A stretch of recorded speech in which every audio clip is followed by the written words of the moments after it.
First thing we're going to start off with is a chopping of an onion. So you want to hold the knife between your thumb and your index finger, making sure that you have full control over your knife. When you're chopping, you want to make sure that you hold your item that you're chopping in your hand, kind of dig your fingertips into there, really using the knife to cut through. Keeping the tip of the knife on the cutting board keeps it stable and keeps you safe. So as you chop, nice even cuts as you go through the item that you're cutting. When dicing an item, we're gonna make a nice even slice right through the center. We're gonna turn it sideways, make long cuts across the item. That's gonna give you an even cut when you make your dice. Finally, we're gonna turn it one more time. As you can see, we're getting nice, even dice pieces, keeping my fingers nice and tight on the item.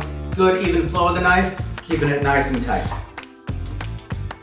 The Julienne cut. So what you wanna do is make sure that you have a long strip, whether it's a pepper or an onion, cutting the long strips out of that, nice even, again, using your finger as a guide, keeping your hands safe, making those nice even cuts. Make sure every cut is exactly the same.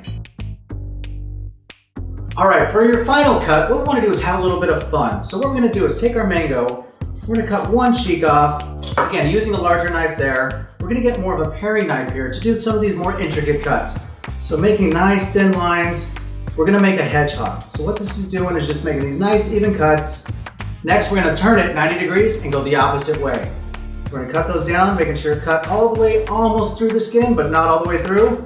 Making these nice even cuts. Next, we're just gonna pop that up. And you have a beautiful hedgehog.